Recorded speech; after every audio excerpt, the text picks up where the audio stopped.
We've got our oh my gosh, blooded Ryan Clark and our quarterback Dan Orlovsky here as we are live on Fulton Street at Caesars.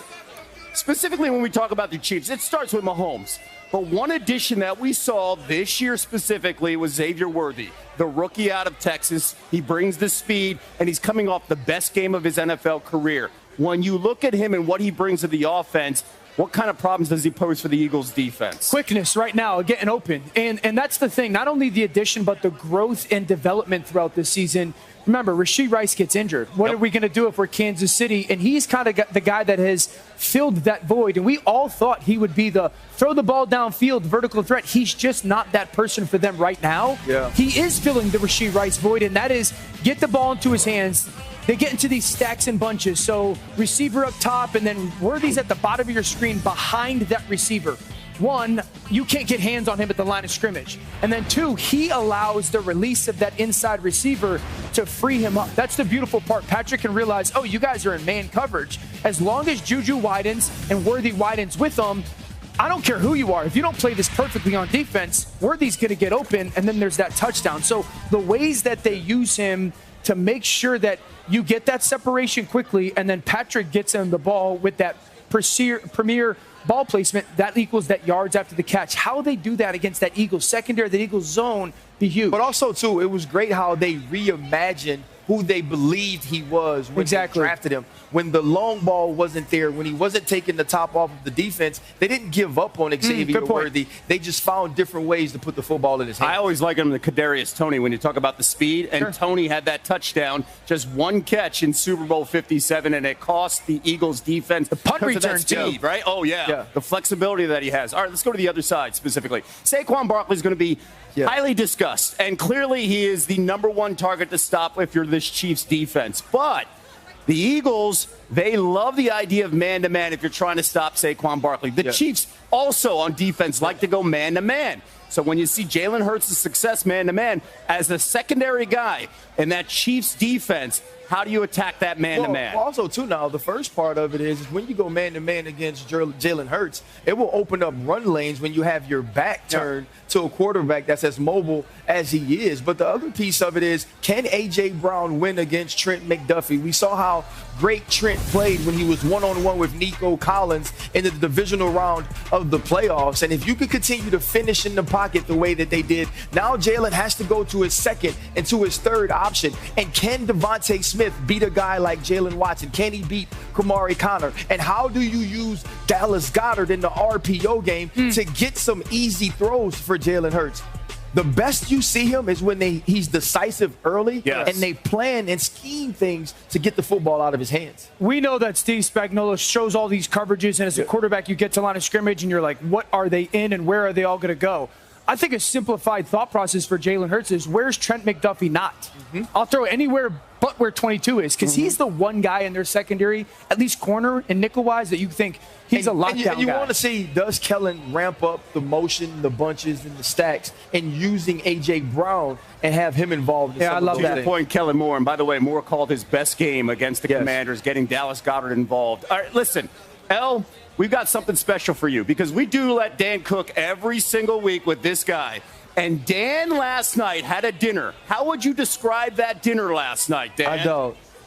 A life-changing experience. What did you have? So first of all, RC rented a spot. What was the name of the spot? The French Market. Okay, so Jazz Market. He had it all decorated for everybody. I had fried catfish. You had fried catfish. 2 plates of it. Sensational. No sauce, though. I had the chicken pasta. Chicken pasta was off the charts. Off the charts, dude. You never let us down. And then sweet potato beignets. Wow, and you had it. You ate it. What? I had 5 plates of food last night. He did good. Wow. And L, just so you know, Dan's second line last night as well. Oh, he had a band. He had a whole second line band. Live. He did not. Yes, he did.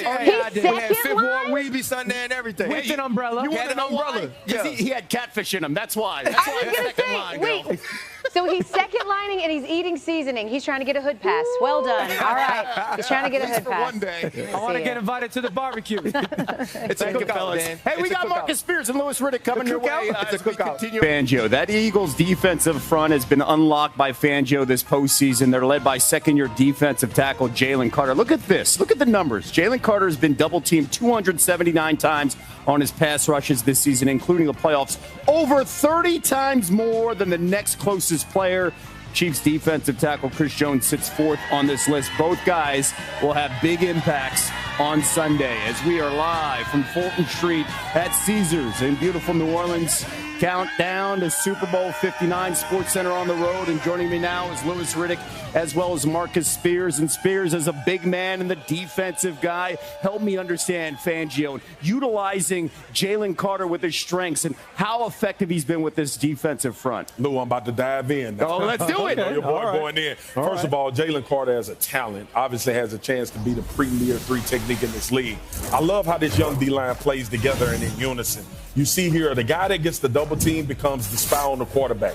Everybody else go do your job. I'm going to hold space and be able to escape and capture if this quarterback leaves the pocket with his legs. Again, you see it. It's just a natural progression for these guys. Now, Jalen gets the one-on-one. Obviously, Wynn's been doing it all season, but you see Milton right here on the double team. Let me face up and figure out where this quarterback potentially will try to escape to. And it's also in that quarterback's vision, believe it or not. Jalen takes a quick, hard inside step, gets across the center face. I don't know if they had a game called on Lou, but fortunately he has a bunch of guys that understand where the space is. You would love to see Nolan not let Jayden get outside of his shoulder. But look at the pursuit from this defensive line. Stop it right there. This is how you know they're playing on a string. Watch Jalen Carter's angle change once he realizes I'm not the guy that's going to pull Jayden up. I'm the guy that may have to be secondary help if he beats this D tackle in time for the cavalry to come.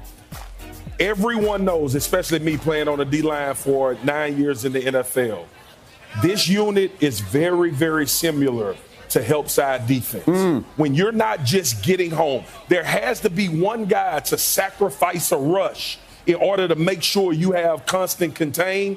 They've been doing it all season long, Lou, and I think it's going to pay dividends for them, especially how Patrick has devastated people in the playoffs with his legs. Yeah, rush lane integrity, right? It's got to be four guys working as one. Because if you don't, hey, look, one guy gets out of his gap. Patrick, you can make fun of how he runs and what he looks like if you want. Yeah, but he's going to wind up putting the ring on that fourth finger while you're having there sitting there going, what happened? Yes, let's see how that plays out on Sunday, all right? That's right. Before we talk about that fourth finger, all right?